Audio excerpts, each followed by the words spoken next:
Sekolah anak tiap pagi ada waktu untuk menyanyi lagu kebangsaan. Apa yang harus anak lakukan? Soalnya jika anak tidak lakukan, anak ditegur guru. Tak usah ikut. Saran saya nggak usah ikut. Masa dia mulut kita? Hah? Saran saya, Allahu a'lam.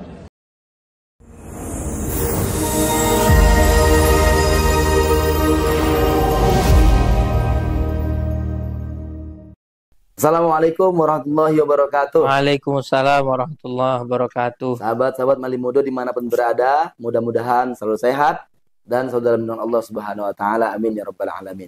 Amin ya Rabbal Nah, Alamin. sahabat, hari ini sangat spesial karena berketepatan dengan momentum peringatan Hari Santri Nasional tahun 2023. Tentunya alhamdulillah kita berkesempatan berbincang bersama guru kita, Al-Ustaz Ahmad Muzani Al-Fadani.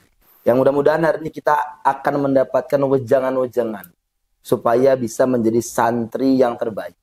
Nah, Ustaz mohon izin. Kabarnya gimana, Ustaz? Alhamdulillah sehat, Ustaz Ferry. Alhamdulillah, Ustaz. Iya. Aktivitas yang terakhir kira Ustaz, nampaknya kok kayak seger banget nih. Ya lagi kurang sehat sebenarnya. Beberapa hari ini ya. Kalau aktivitas terakhir ya habis bangun tidur, makan gorengan lah. Fresh Ustaz. Udah batuk makan gorengan lagi. Kata orang tua dulu obat. Oh, obat. Ya mudah-mudahan guru kita selalu sehat. Ya kita tahu sendiri beliau ini jam terbangnya luar biasa. Ya. Terbang dari satu tempat tidur ke tempat tidur yang lain. Ya walaupun bagaimanapun nih kita doakan beliau selalu sehat untuk bisa terus menyuarakan kebenaran dimanapun berada. Iya, mudah-mudahan. Amin. Amin amin ya rabbal alamin. Ustaz mohon izin, di momen hari santri ini kira-kira apa pesan Ustaz untuk para santri sekalian dimanapun berada lah Ustaz? Ya, yang pertama pastinya kita bersyukur ya. Akhirnya hari santri itu dijadikan sebagai hari libur nasional. Dan ini juga pastinya menolakkan anggapan sebagian orang. Atau tuduhan sebagian orang. Yang selama ini menuduh presiden kita itu ada yang bilang kafir lah. Anti-Islam. Anti-Islam lah. Ada yang bilang PKI dan lain sebagainya. Jadi beliau melalui masukan-masukan dari para kiai-kiai, dari para ulama-ulama, alhamdulillah akhirnya menyetujui hari santri itu sebagai hari nasional. Itu yang pertama, kita bersyukur. Nah, kemudian yang pastinya kita sebagai warga NU ya, kita berharap semoga kita dianggap sebagai santrinya Hadratus Syekh Kiai Haji Hasyim Asy'ari. Amin, amin. Ya, mendapat doa dari beliau. Amin. Doa beliau yang mendoakan para santri-santri beliau wafat dalam keadaan husnul khotimah. Amin. Itu kita sangat berharap akan hal tersebut ya. Dan saya sih sebenarnya Ustadz Ferry ya, sampai sekarang saya masih santri. Sampai sekarang saya menganggap diri saya masih santri, saya masih belajar, masih sangat-sangat banyak yang harus saya pelajari, yang harus saya ketahui ya. Dengan keterbatasan ilmu, dengan ilmu yang sangat-sangat terbilang sedikit, tetapi kemudian saya berharap ya ilmu yang sedikit ini mudah-mudahan bisa bermanfaat khususnya untuk diri pribadi, untuk keluarga, begitu juga dengan untuk orang lain gitu ya. Jadi Ustaz kira-kira nih menarik sekali tadi tentang Ustaz masih mengakui diri Ustaz sebagai seorang santri padahal Ustaz udah ngajar kemana-mana. Jadi kira-kira santri itu apa sih Ustaz? Iya. Santri itu kan pada dasarnya kan orang yang menuntut ilmu agama ya. Dia belajar kepada seorang ulama ya. Tidak hanya dididik secara ilmu tetapi juga dididik akhlaknya. Bagaimana santri ini tidak hanya bisa menularkan atau mengajarkan ilmu kepada orang lain, juga kemudian nanti setelah ditempa santri ini bisa mengajarkan atau mencontohkan akhlak yang baik seperti ya kesederhanaan, sifat tawadu, menerima apa adanya gitu. Cuma memang belakangan ini kan ada, oh ya mohon maaf lah ya, pesantren-pesantren yang high class lah ya. Nah, Ya harusnya di pesantren kita bisa diajarkan mandiri, kita diajarkan apa namanya, menerima apa adanya, ikhlas, sabar. Artinya melatih diri kita untuk sabar dengan kondisi di pesantren gitu. Tapi hari ini ya ada pesantren-pesantren yang justru ya tidurnya pakai AC, wah. uang jajannya lebih banyak daripada yang nggak pesantren, Uang gitu. jajannya lebih banyak daripada gurunya, Ustaz. Daripada Berarti Iya. santri kalau dari Ustaz tadi, yang penting orang yang belajar ilmu Iya, agama. belajar ilmu Yang agama, kemudian juga manut dengan ulama. dan mengaplikasikan ilmunya Iya. serta adab dan akhlaknya gitu. Ya, santri harus bermanfaat untuk masyarakat. Tapi kan kemudian Ustadz, ya kita tahu lah kan, zaman saat ini kan, modern dan sebagainya, perkembangan zaman ini banyak sekali tantangan-tantangan yang akan dihadapi Ustadz. Tentunya Iya. di kalangan santri. Kira-kira dalam perspektif Ustadz, dalam pandangan Ustadz, tantangan apa yang terbesar yang akan dihadapi oleh para santri di masa yang akan datang ini? Hari santri ini kan diperingati karena adanya fatwa resolusi jihad dari Hadratus Syekh Kiai Haji Hasyim Asy'ari. Ya. Artinya di masa itu santri ya harus melawan penjajah. Ya, fardu ain hukumnya melawan penjajah apabila penjajah masuk ke wilayah dia. Ya, fardu ain hukumnya apabila masuk ke wilayahnya, maka wajib hukumnya untuk perang melawan penjajah. Ya, masa itu penjajah itu ya zahir, kelihatan ada gencatan senjata, ada kontak fisik dan lain sebagainya. Hari ini penjajah-penjajah yang masuk ke Indonesia itu ada. Ya, ada. Tetapi tidak lagi dengan membawa senjata ya seperti Belanda dulu lah, atau seperti Jepang dulu lah, membawa apa namanya, tembak dan lain sebagainya. Tidak begitu. Hari ini yang saya lihat penjajah-penjajah yang masuk ke Indonesia itu yang membawa ideologi-ideologi baru yang ini akan merusak keutuhan negara kesatuan Republik Indonesia sebagaimana yang sudah terjadi di negara-negara di luar Indonesia. Maksud penjajah ideologi tadi, Ustaz, ideologi yang seperti apa itu? Iya. Misalnya begini ya. Misalnya seperti masuknya ideologi Hizbut Tahrir. Ya. Membawa apa namanya, konsep tentang khilafah. Ya, membawa konsep khilafah. Sebenarnya apa yang salah dengan khilafah ini? Dengan kata khilafah ini? Iya. Sebenarnya tidak ada yang salah dengan kata khilafah ini. Hanya saja mereka mencoba untuk menipu kita. Ya, dengan konsep mereka, ya. Bukan dengan konsep Rasulullah SAW. Konsep yang mereka bawa, konsep yang mereka impor dari negaranya ya ke Indonesia ini, mereka katakan bahwa ini adalah konsep Al-Qur'an. Mereka katakan ini adalah konsep dari Rasulullah SAW begitu. Padahal sama sekali Al-Qur'an dan hadis tidak pernah berbicara tentang sistem yang baku dalam sebuah negara. Nah, jadi ini adalah syahwat-syahwat politik saja. Jadi adanya syahwat orang-orang Hizbut Tahrir ingin menguasai sebuah negara, mereka masuk ke Suriah, mereka masuk ke Mesir, mereka masuk ke negara-negara Arab. Nah, barang yang tidak laku ini, nggak laku kan? Dijual ke Arab Saudi nggak laku. Sampai sekarang negara Arab nggak ada yang tidak. Khilafah, Ustaz, ya? Ya coba saja pajang bendera Hizbut Tahrir di Arab Saudi, kalau nggak ditangkap, begitu. Nah, mereka jual ke Mesir nggak laku, mereka dibubarkan di Mesir. Mereka jual ke Suriah, jadi amburadul negaranya.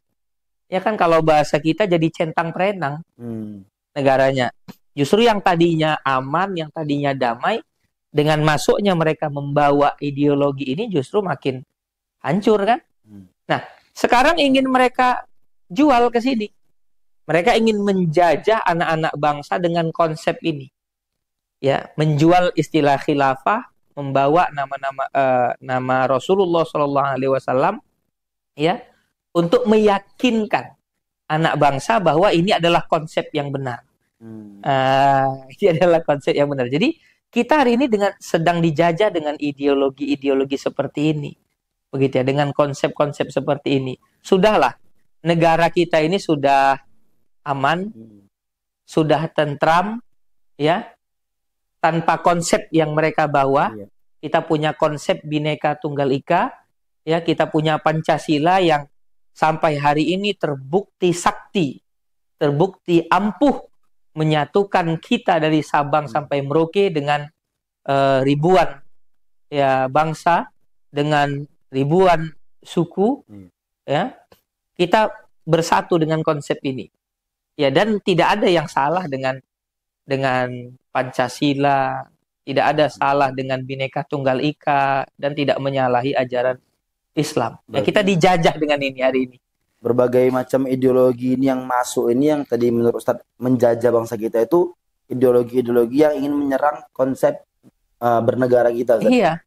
Ya, mereka akan selalu menyuarakan siapa yang berdiam diri dari menyuarakan khilafah, maka itu termasuk daripada dosa-dosa besar, kan itu yang dikatakan oleh Taqiyuddin An-Nabhani dalam kitab-kitabnya.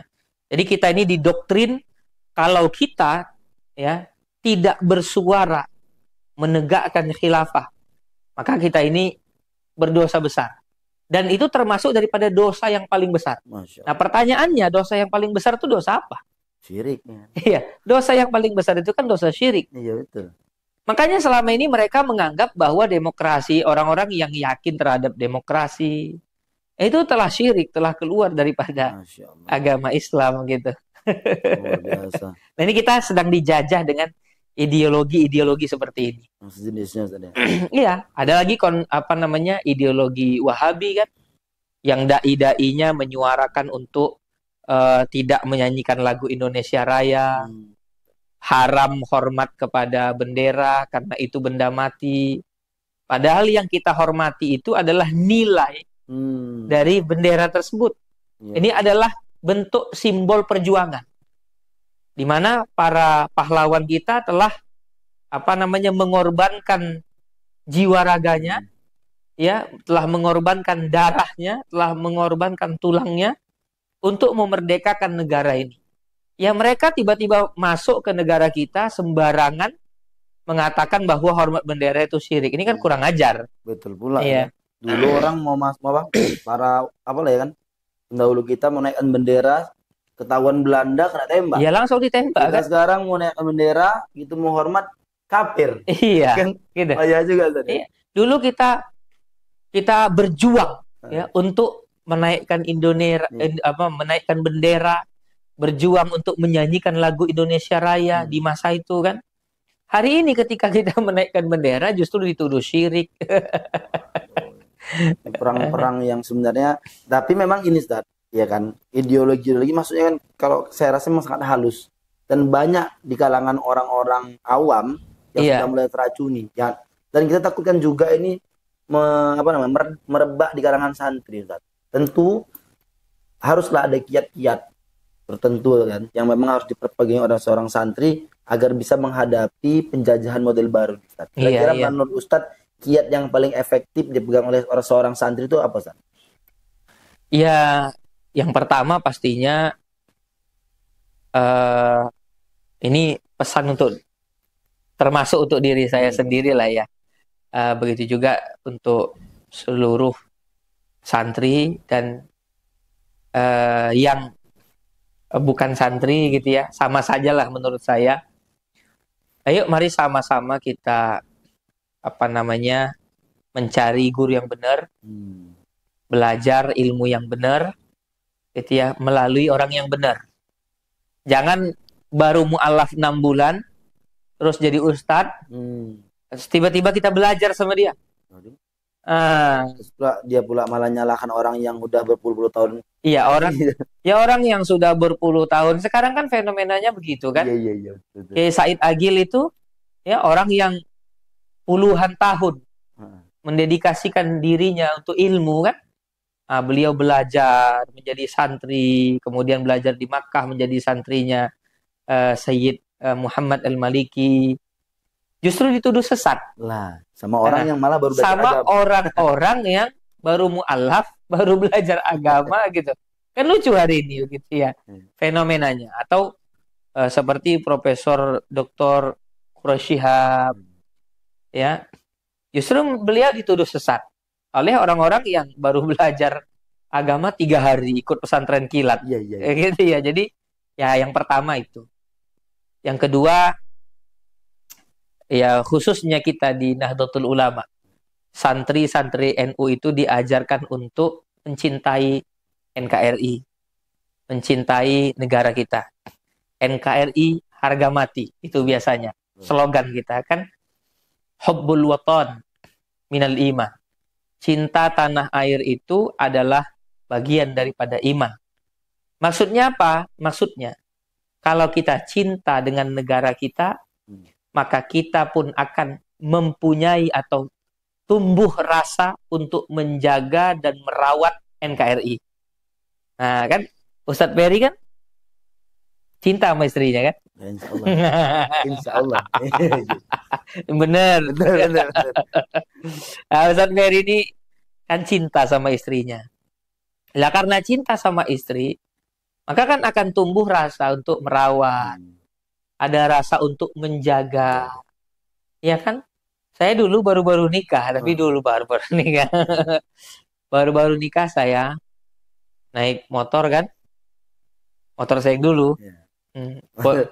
Bonceng istri saya kan. Motor racing dulu. Kan? Bonceng istri saya. Pernah satu ketika saya bawa istri saya. Di jalan itu disuit orang istri saya. Iya. Iya. Darah kawan itu.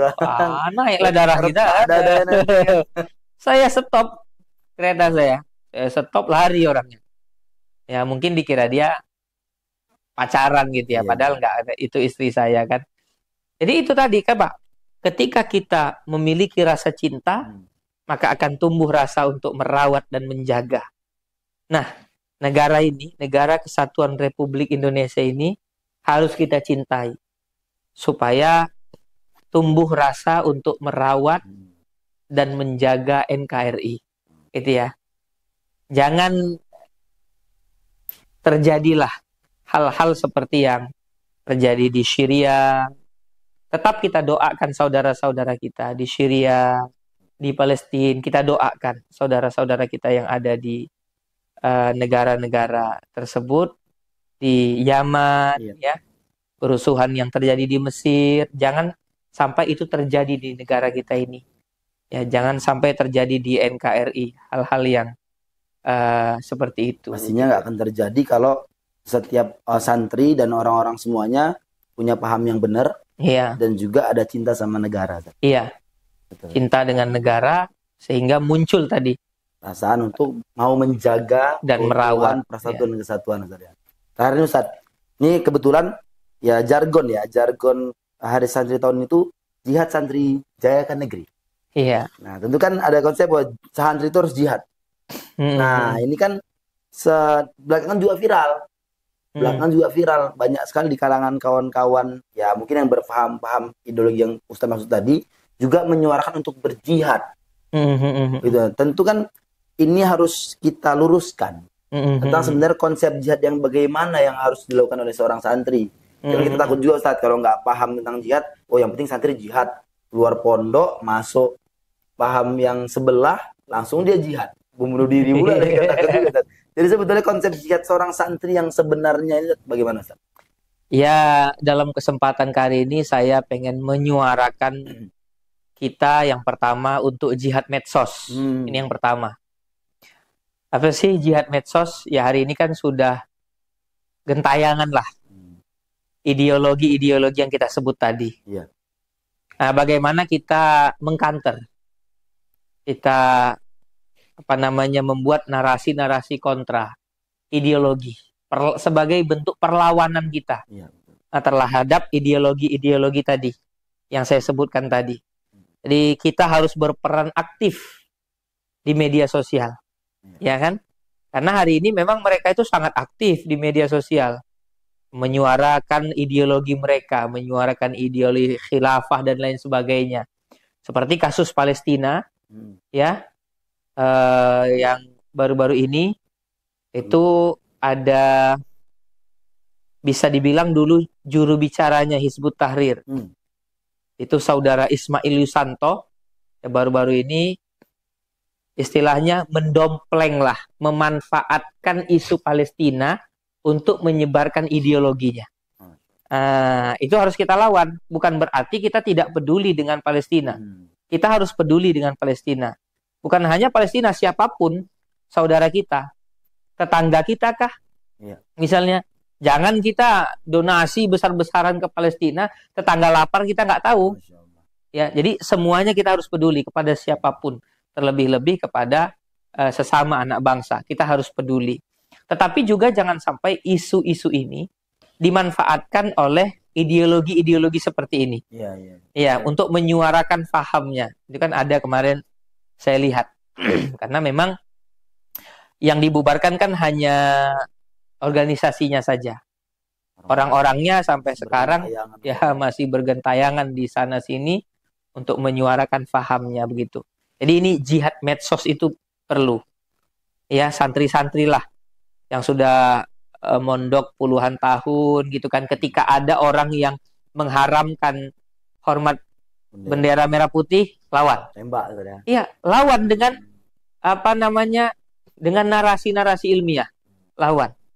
Nah, kemudian misalnya ada orang yang menyuarakan bahwa negara ini adalah negara kafir. Harus diperangi. Misalnya, lawan bahwa negara ini bukan negara kafir. Negara ini adalah negara aman. Ya, yang di dalamnya tidak ada peperangan. Betul. Ya, karena ada yang menganggap bahwa negara ini adalah darul harb. Masya Allah. Daerah perang. Ya, sehingga ya sampai ada yang kemarin mau daftar calon presiden azan. Itu kita bahas di sini. Padahal azan itu kan ya ketika selain daripada itu sebagai pertanda masuknya sholat kan, azan itu juga ketika peperangan gitu ya. Seolah-olah lagi perang negara ini kan. Kemudian Ustadz, terakhir ada lagi kira-kira pesan yang bisa kami dapatkan Ustadz di momentum Hari Santri ini untuk ya bisa kami perpegangi lah dalam menyongsong kehidupan kami ke depannya Ustadz. Tadi kan ada arahan ya untuk membaca sholawat nariyah. Ya. Salah satu fadilah dibacakannya sholawat ini adalah untuk mengademkan, untuk mendinginkan. Maka orang-orang yang rajin membaca sholawat, insya Allah itu hatinya dingin, nggak mudah ngamuk-ngamuk, gitu ya, nggak emosian, gitu ya. Ya, saya berharap dengan dibacakannya sholawat nariyah ini, 1 miliar pembacaan sholawat nariyah yang dibaca oleh santri-santri dari Sabang sampai Merauke, ini menjelang tahun politik. Semoga sholawat yang dibacakan ini bisa mendinginkan kita semua. Amin. Ya, tidak emosian. Ya, tidak emosian. Ini kan udah mulai nih, saya lihat di media sosial nih saling hantam-menghantam ya. Ya, semoga kita dingin. Kalaupun kemudian kita harus berdebat, ya wajadilhum billati hiya ahsan. Kalaupun kita harus berdebat, berdebatlah dengan cara yang baik, dengan cara ilmiah tanpa harus menjelekkan, apalagi sampai menyebarkan berita-berita bohong. Itu jangan sampai begitulah.